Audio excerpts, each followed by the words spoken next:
ഒരു ദിവസം കുട്ടൂസനും കൂട്ടരും കുന്തത്തിൽ പോകുമ്പോൾ ലുട്ടാപ്പി സ്റ്റോപ്പ്. എന്താ കാര്യം? ദേ ഒരു കുരങ്ങ് കളിക്കാരൻ പോകുന്നു.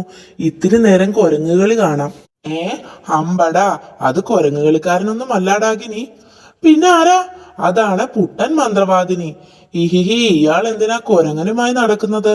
നേരാണല്ലോ, വാ ഒന്ന് ചോദിക്കാം. അവർ താഴെ ഇറങ്ങി. നമസ്കാരം. അല്ല, ഇതാര കുട്ടൂസനോ? എന്തൊക്കെയുണ്ട് വിശേഷങ്ങൾ? ഓ, പഴയ വിശേഷങ്ങളൊക്കെ തന്നെ. മായാവിയുടെ പിറകെ നടക്കും, കണക്കിന് മേടിക്കും, അത് തന്നെ. ഈഹി കുട്ടൂസ, ഞാൻ ചില പുതിയ വിദ്യകള് പഠിച്ചു, കണ്ടില്ലേ? കണ്ടു. ഞാനും വല്ല കുരങ്ങുകളെയും പഠിച്ചാലോ എന്ന് ആലോചിക്കുക. കുട്ടൂസ, ഇത് കുരങ്ങുകളിയൊന്നുമല്ല, ഒരു മാന്ത്രിക വിദ്യ, കാണിച്ചു തരാം. ഈ വടി കണ്ടോ? ഇതാണ് വിദ്യ.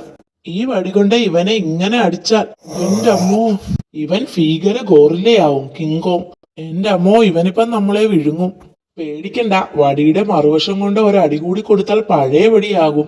എന്നാൽ അടിക്കടോ കുന്തമേ. വടിയുടെ മറുവശം കൊണ്ട് അടിച്ചതും ദേ പണി പറ്റി. കാലക്കി, ഇവനെ കൊണ്ട് താൻ എന്നെ ഒന്ന് സഹായിക്കണം.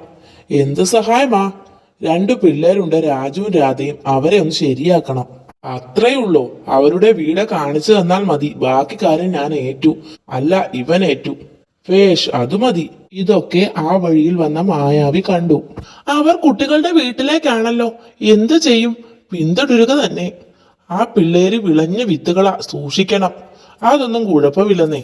ദാ ആ കാണുന്നത് അവരുടെ വീട്. ഇപ്പം ഈ വഴി വരും. അതാ എത്തിപ്പോയി. ഒരു സൂത്രമുണ്ട്, ഒത്താൽ. പ്ലൂട്ടൻ മന്ത്രവാദിനെ അടിച്ചതും ഓം ഹ്രീം ഒട്ടിപ്പോ. എന്റെ അമ്മോ, അയ്യോ, രക്ഷിക്കണേ. പണി ഏറ്റു. അങ്ങനെ മായാവി പിന്നെയും രാജുവും രാധേനെയും രക്ഷിച്ചു.